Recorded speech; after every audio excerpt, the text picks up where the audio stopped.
Chapter 61. Epilogue/bonus chapter. Aka Dumbledore is a scheming old coot. 1 month later. The corridors of Hogwarts were quiet for a Saturday afternoon. While the occasional cluster of students made their way to, or from their dormitories, or the library, most had retreated to their house common rooms after the cold and rain chased them from their outdoor pursuits. A stray broom lay forgotten next to an empty classroom, and Albus vanished it to the spare office in the hospital wing alongside the other lost and found items. He always found it remarkable how many items the student population of Hogwarts could lose in one school year. He smiled as he passed a cluster of second-year Slytherins on his way to the dungeons, greeting them by name. He made it a point to learn the names of every student entering Hogwarts, though he was not immune to the occasional memory lapse. The shy smiles and good afternoon, headmasters that he received made it well worth the effort. It was important, he knew, for every child to feel special, particularly children who lived at a boarding school in excess of 9 months out of the year. While hardly infallible, he was proud of his tenure as headmaster of Hogwarts. He kept the peace between professors, some admittedly easier to manage than others, so that they in turn could shape young minds to take on the future of wizarding Britain. And if he must occasionally sacrifice that peace for the greater good, by employing professors with less than desirable traits in order to keep them close to his oversight or protection, for instance, then he managed to make the best of it, and in at least one case, things were looking up.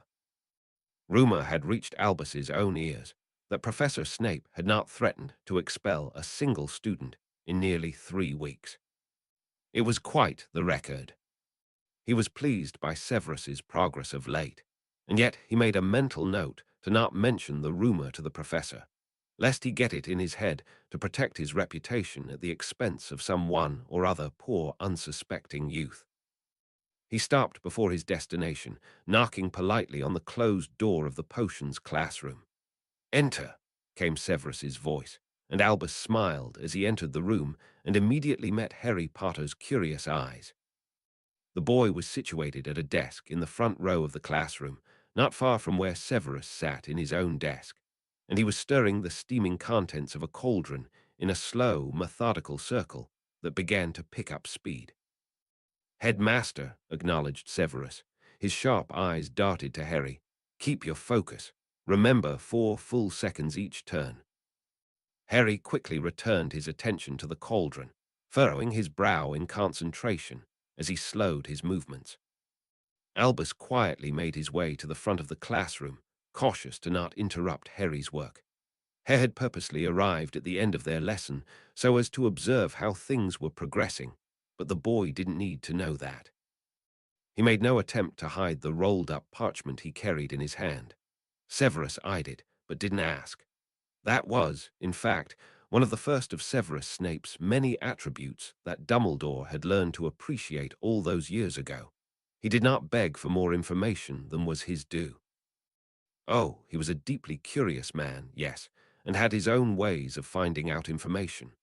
One could hardly expect less from a skilled spy and an occlumens.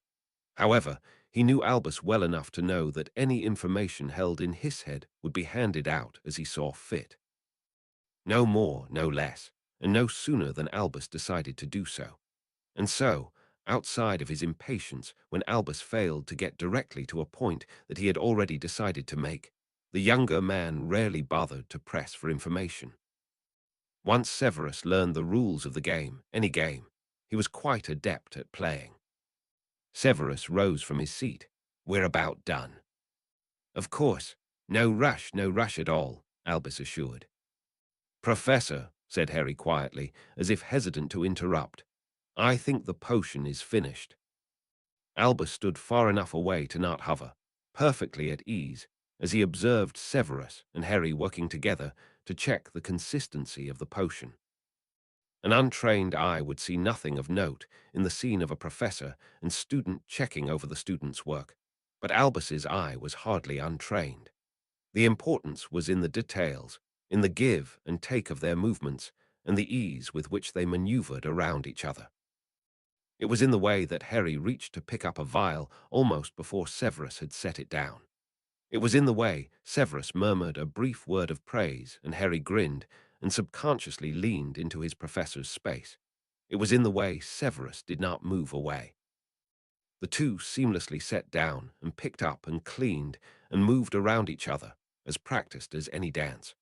There was a familiarity there that Albus had never imagined he might see between the two. It was nearly enough to cause an old man's eyes to mist. Yes, he thought, his finger tapping lightly on the scroll of parchment.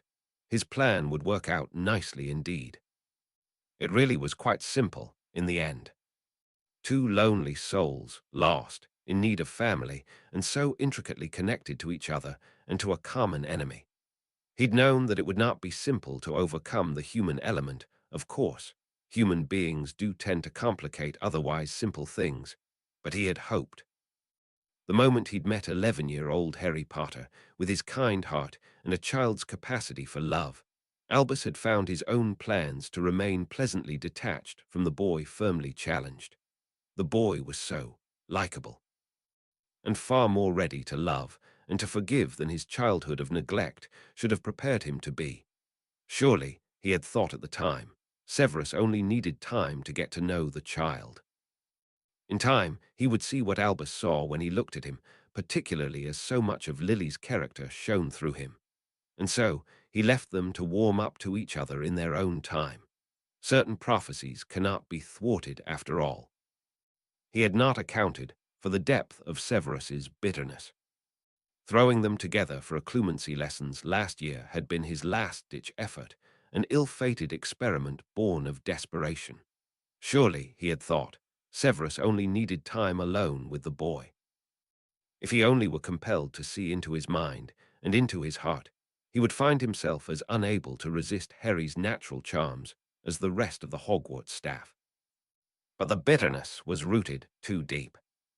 And by then, so was Harry's pain.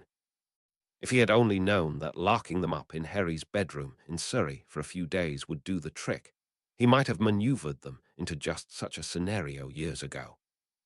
The clearing of a throat eased him from his thoughts. "Good afternoon, headmaster," said Harry politely. He was poised to leave, his potions textbook and a small bag of supplies clutched to his chest. Albus smiled. "And a good afternoon to you as well, Harry. I trust lessons are going well." Harry grinned and nodded. Yes, I'm learning a lot." He sneaked a peek at Severus's retreating back as the professor made his way to the potions stores in his office.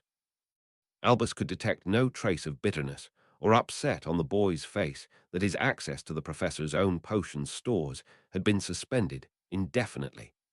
Severus had told him that Harry had accepted the decision gracefully, albeit with chagrin, but it was good to confirm with his own eyes. "Excellent. I have heard good things of your progress from Professor Snape."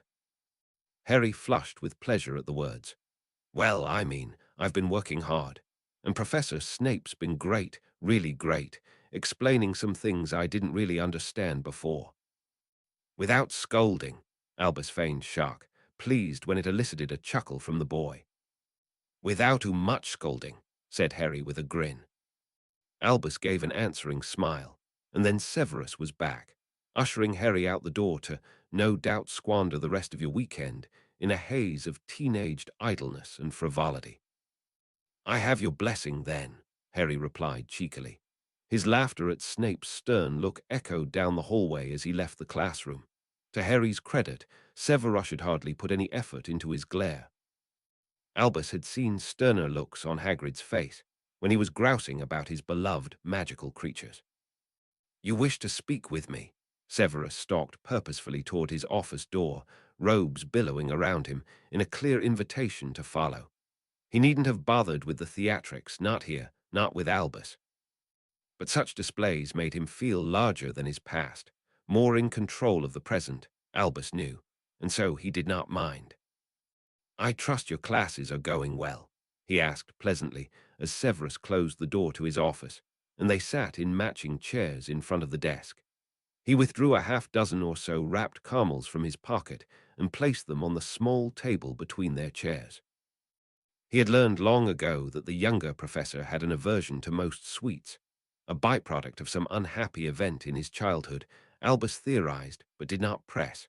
But everyone has a weakness, and Albus had always been good at discovering a witch or wizard's weakness, sweets or otherwise. Yes, Severus answered shortly, unwilling as he ever was to play unnecessary games of trivial social conventions, a trait that Albus could not help but view with respect and amusement in turn. The man did, however, snatch a caramel from the small pile and conjure 2 cups of tea, nudging one toward Albus. What is it? I doubt you have deigned to visit the dungeons on my day off in order to discuss my teaching strategies. Albus placed the scroll of parchment temptingly on the small table between them and smiled, when Severus avoided so much as glancing at it. His raised eyebrow told Albus that the ploy to poke at his curiosity was not working, but of course, they both knew that it was. Severus was too intelligent to not be curious, even if he was too stubborn to show it. It was generous, indeed, of you to give of your own day off in order to assist young Harry. He has agreed to not waste my time, answered Severus simply.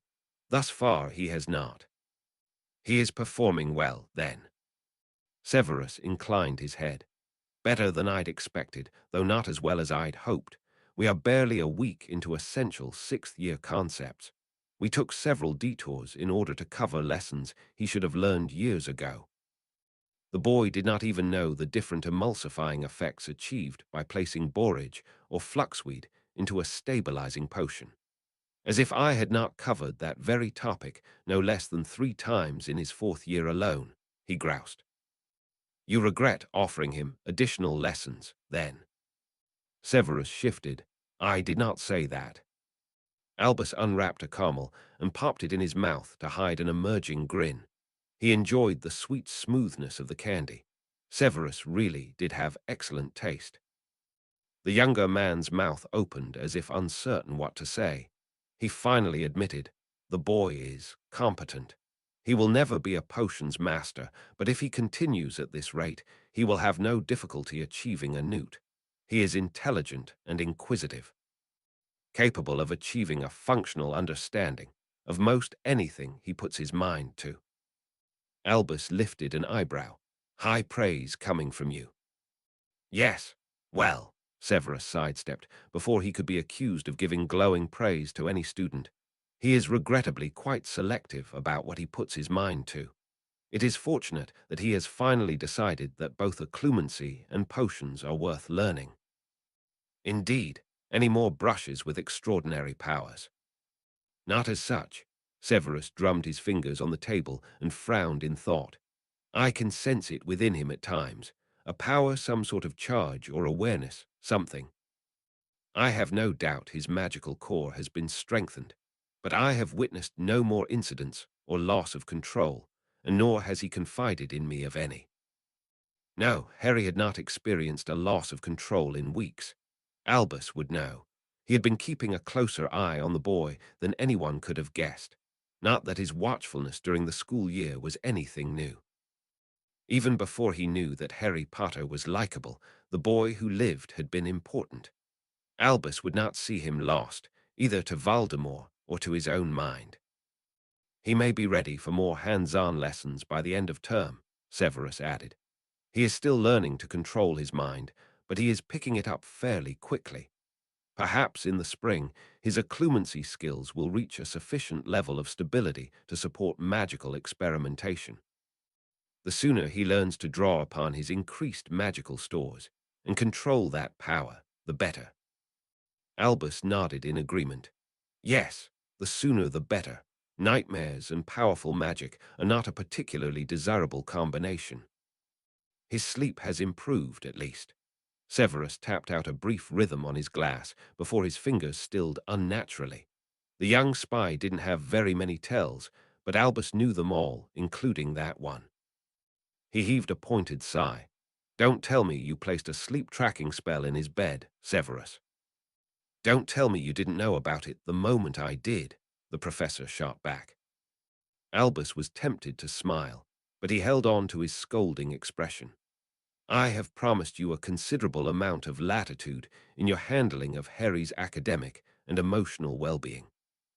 This does not, however, mean that I will not chime in with suggestions. He paused pointedly to emphasize that his suggestions were in fact gently worded orders from time to time.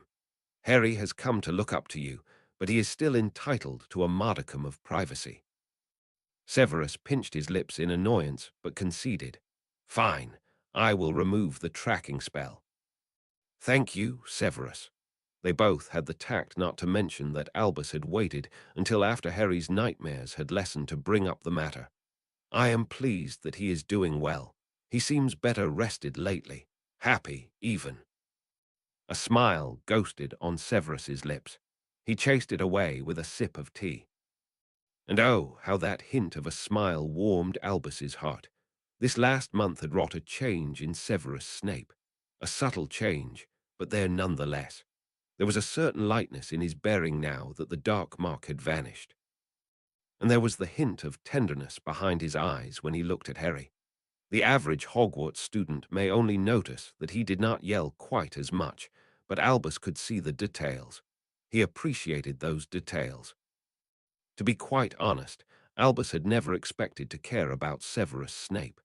It had simply happened over the years, nearly without his own consent.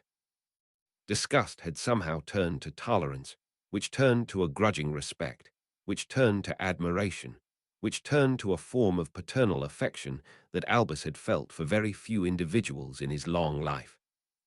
He had once seen Severus as little more than a pathetic, desperate Death Eater who would thoughtlessly trade a child's life away for his own happiness. And while Harry had been that, he was also more. Slowly, and with time spent in the man's company, he had been forced to grudgingly add additional attributes to the list of qualities that made up the man. Intelligence, cunning, drive, wit, loyalty. He supposed that it sounded strange to count loyalty as a defining characteristic of a turncoat and a spy, and yet it was true. Severus was deeply loyal. Albus had no doubt that the man who had once tried to bargain away Harry's life would now lay down his own life to protect him. Albus had always claimed to believe in redemption, but he wasn't certain he had truly understood the concept until he had met Severus. It saddened him at times to think of the hurting young boy he had once been, of Albus's own failure to help him, him, before he headed down a dark path. Could he perhaps have cut him off at the pass, rescued him from his darkest tendencies, if only he had taken an interest in the boy while he was still at Hogwarts? Perhaps, perhaps not. He would never know the answer to that question, and so he rarely gave himself over to thoughts of it. Perhaps he should have, for he had very nearly made a similar mistake with Harry, leaving him to languish in the care of those who would gladly have destroyed his spirit if they had the power to do so. But that was past.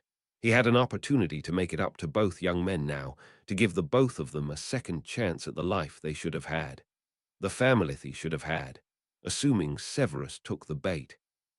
It is fortunate that Harry seems quite motivated of late to do well in his lessons, Albus said casually. Severus harumphed. Fortunate indeed. Motivation is key with that one. True, true. And have you determined what best motivates young Harry?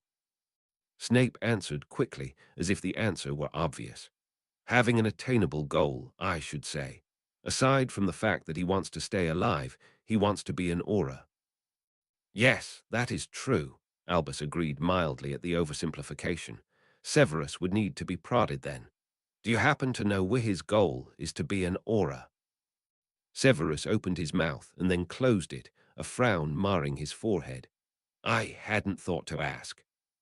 Perhaps you should, or perhaps you know him well enough by now to guess the answer. Harry is not so much motivated by accolades or notoriety, is he? He prompted. Nor by wealth, nor even by knowledge for knowledge's sake. Severus thought for a moment and gave a small huff of agreement. No, no, I don't suppose he is. More's the pity. Those can be excellent motivators. So can discipline, but... He broke off and cleared his throat. Ah, yes, said Albus gently. One must be careful how one applies discipline to a child who has been subject to abuse. I have been more careful in my approach, he said, as if defending himself from an unspoken accusation. As he very well may have been, for this was not the first time they had broached the subject this term. I tried that approach you mentioned. He waved his hand, searching for the words. Or perhaps unwilling to say them. Positive reinforcement. Ridiculous notion in general. He curled his lip. Children need boundaries and penalties. Give them too much praise, and they think they can walk all over you. And is Harry taking advantage of your less stringent approach? Asked Albus, unconcerned. Severus paused, then admitted, no, if anything, he listens to me more, in a sense.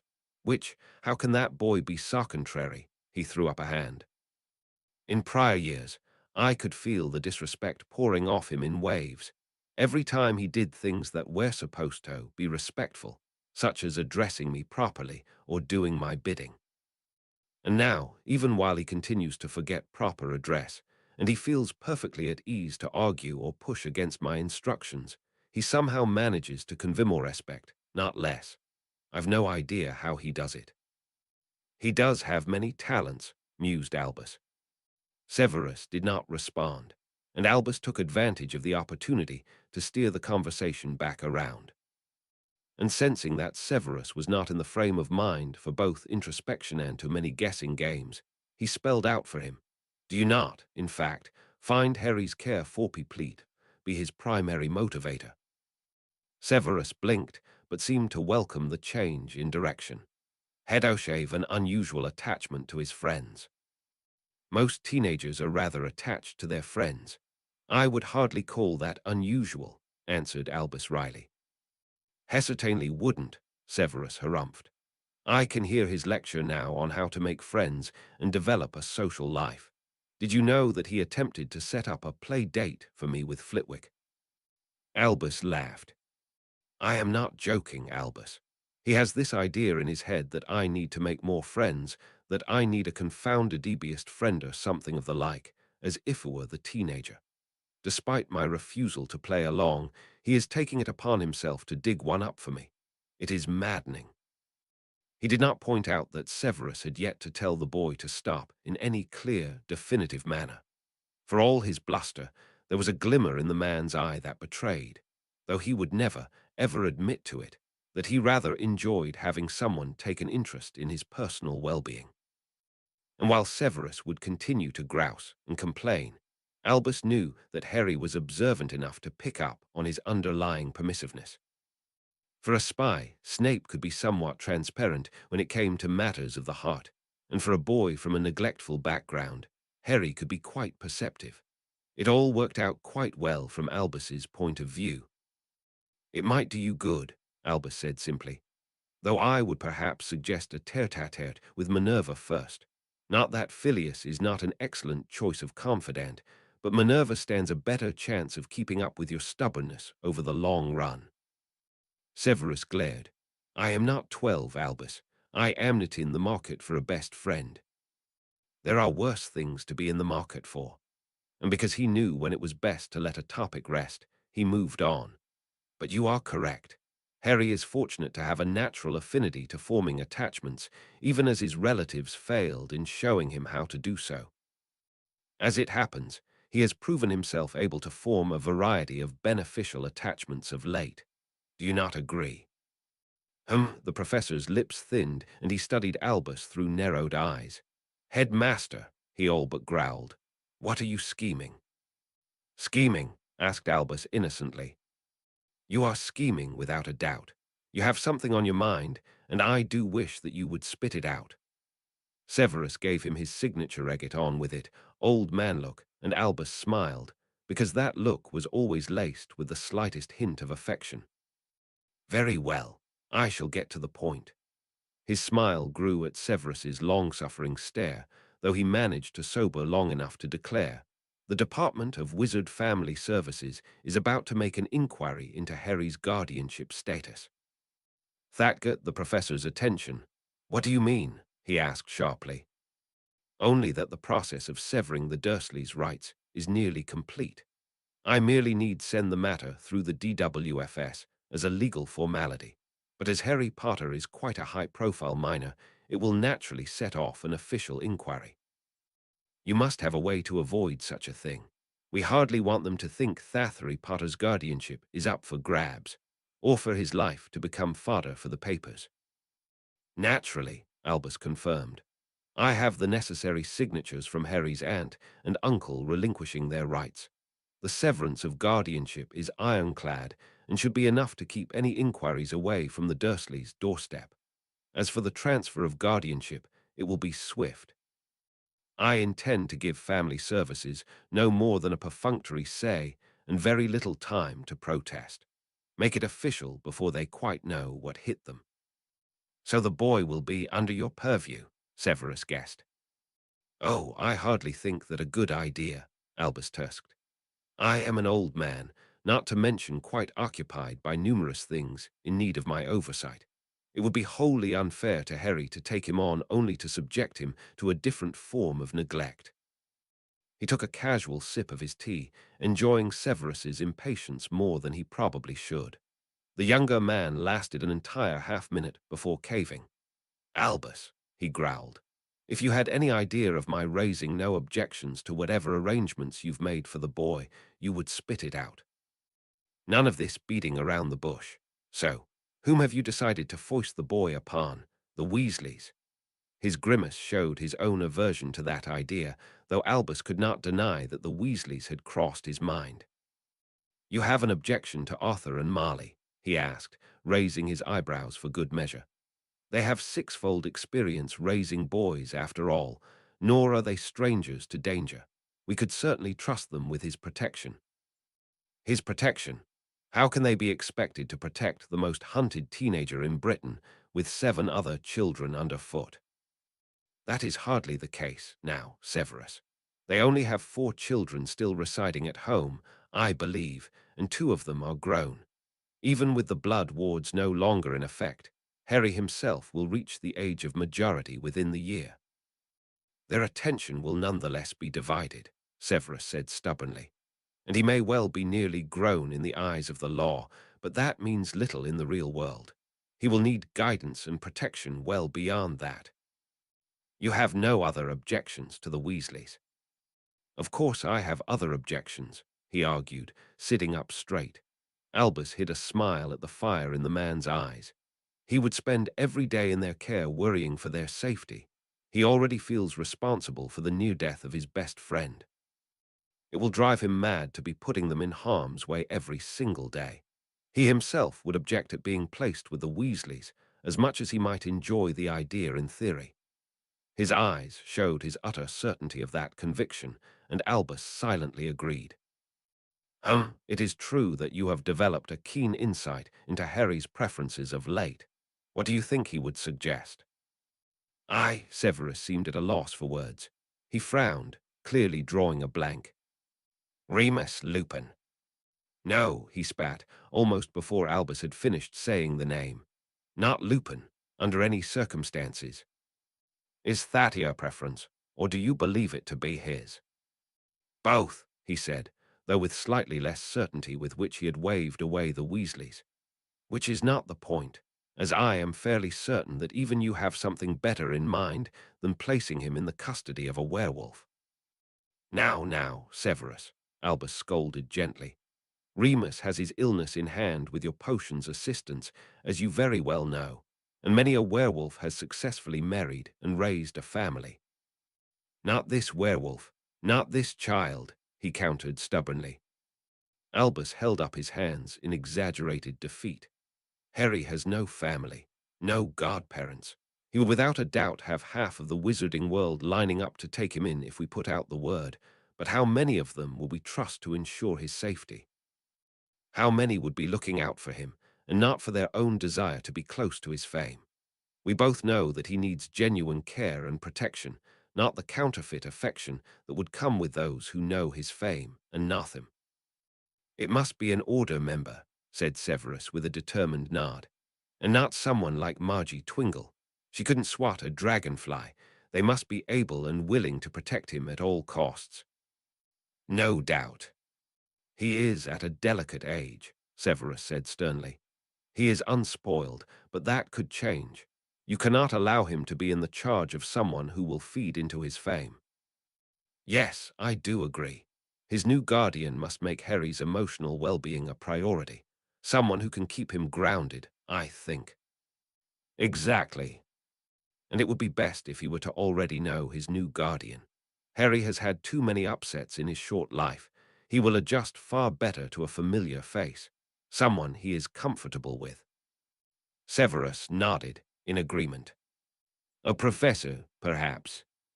Snape frowned. Surely you cannot be considering McGonagall. Oh, Severus. Albus held in a smile at how obtuse the usually intelligent man could sometimes be. Instead, he gave a small, unconcerned shrug. What objections could you have to Minerva? She is his head of house, after all. Severus looked positively scandalized. She is nearly as old as you. You flatter me. She is barely over 70. And she hardly has oversight of her Gryffindors to begin with. The boy needs structure and discipline, not the license to do whatever he damn well pleases. Oh, I hardly think she would allow him to Dowhatefer pleases.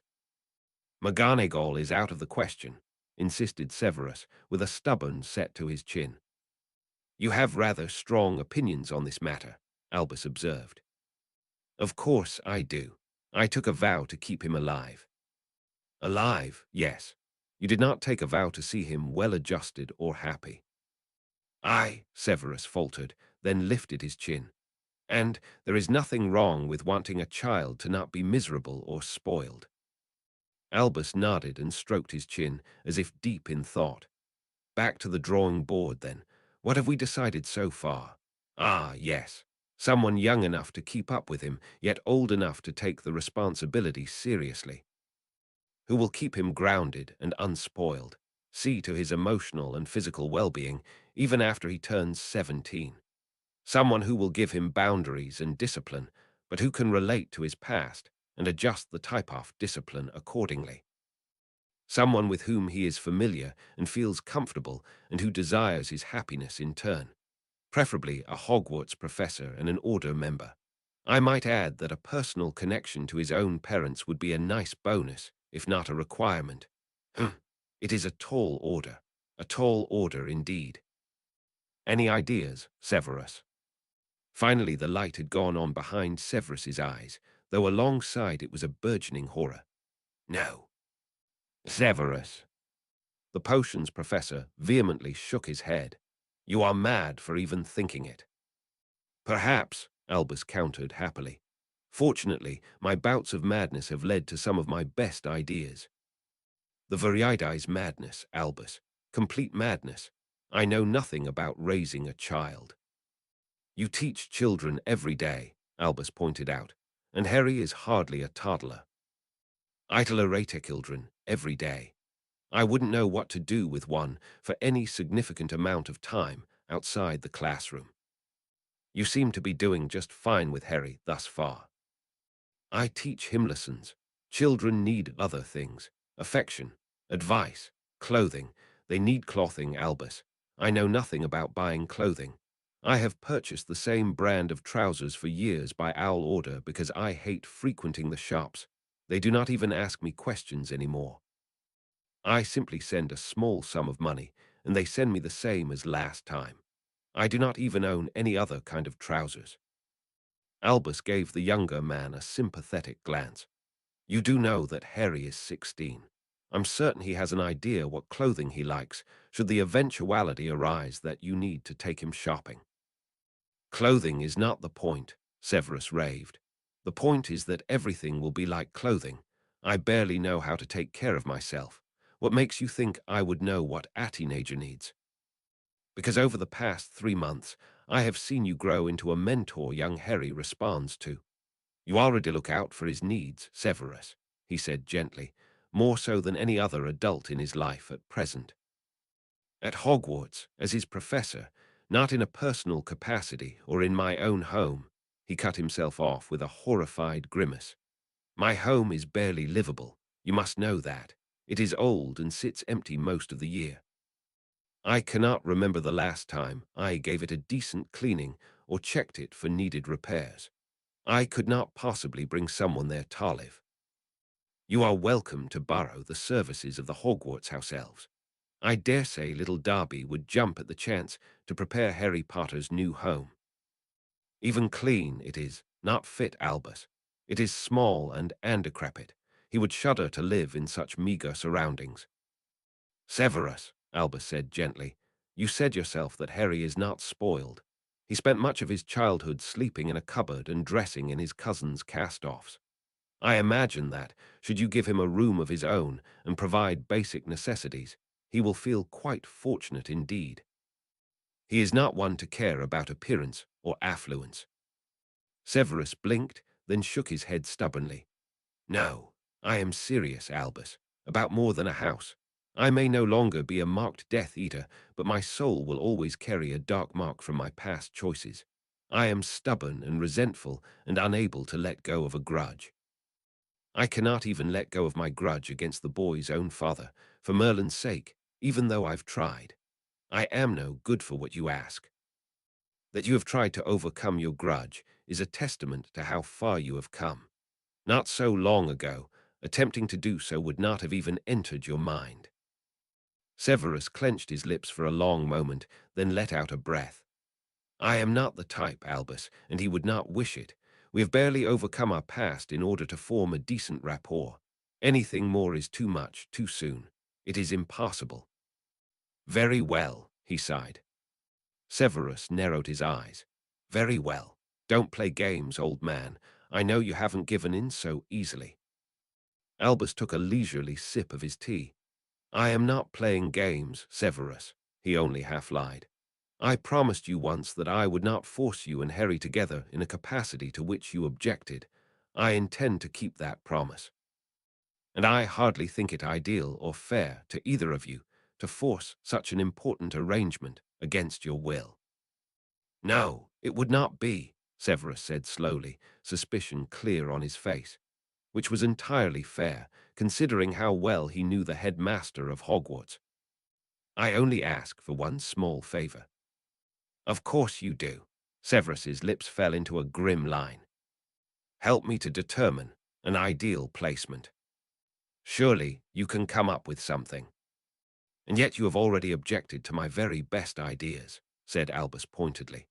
They both knew that Severus couldn't argue with that, so he went on, you are spending a considerable amount of one-on-one time with Harry this term. You have a unique insight as to what he needs in a guardian. And if an ideal placement cannot be found, asked Severus stiffly. Albus gave an exaggerated shrug. I suppose you might then reconsider taking on the role yourself. Ali asked Severus. He cut off the beginnings of an objection. Is that you consider the matter? So that's your game. Force me to mull over the horrid selection of candidates until I am convinced that only I can do the job. Albus smiled. Should you find a reasonable candidate, I will certainly consider their merits. Should you not find one, I should think that you would not object to doing whatever it takes to keep young Harry safe. Severus glared until Albus, still smiling, gestured at the scroll of parchment between them. For you, until you've made up your mind. He snatched the scroll as if only now noticing it, though Albus knew him well enough to surmise that he had been actively curious about it since the moment it had been placed before him. He unrolled it, and his eyes scanned the pages. His face was carefully blank, though his hands betrayed a tremor. These are guardianship papers. Our names are already on it. He whipped it around and furiously jabbed a finger at first one name, then the other. Harry Potter, Severus Snape. I came prepared. But of course, another name can easily be substituted should we come up with a suitable alternative placement, an eventuality that Albus was almost certain would never come to pass. He knew the value of a visual aid and of leaving in Severus's hands such a strong reminder of what could be. It would only take a signature. As I said, Severus, I will not force you. Keep the documents. Mull it over. Let me know what you come up with. Severus rubbed his temples, visibly deflating. I would ruin him. You know I would. You would be good for him. We would murder each other inside of a day. That may have been the case previously, but you have both recently and unpredictably developed the ability to communicate. That should head off any murderous tendencies shortly after they arise. Harry would not wish it, Severus repeated softly. And you, what do you wish? The man had no answer, and after a few moments Albus added gently, think on it, and once you have, consider speaking with him about his own wishes. You might be surprised what you find out on both counts. Severus seemed to run out of arguments then, though he would no doubt come up with many more in the weeks to come. Not that Albus minded, though he would very much prefer the matter be concluded by the end of term. For now, the professor needed to convince himself that he was the right man to see to Harry's well-being far more than he needed to listen to Albus's arguments in favor of the arrangement. He stood. Well, I should leave you to your thoughts, and besides, I have another visit or two to make today. You have more orphans to foist onto unsuspecting bachelors, Severus griped half-heartedly. Only the one, Albus said pleasantly. He lay a steady hand on the man's shoulder.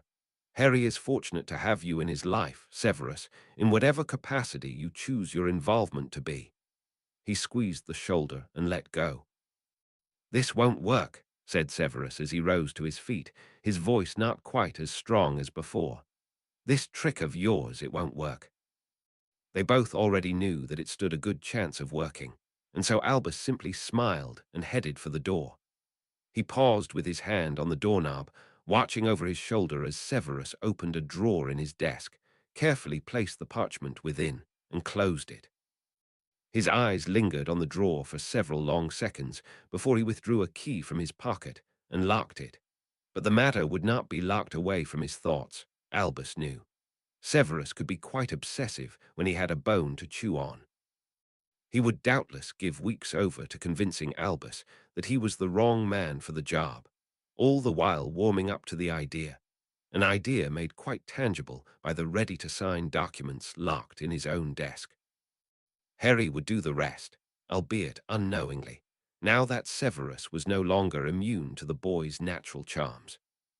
It really was quite simple in the end. Two lonely souls, lost, in need of family and desirous of belonging. It had not been simple to overcome the human element, of course, but his hope had not been in vain. Severus had only needed the opportunity to get to know the child. He now saw the boy Albus had seen from the beginning, and he was seen by Harry in return.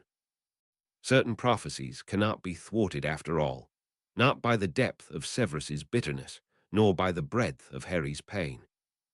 And already their newly formed relationship of camaraderie and mentorship had soothed some of those old wounds.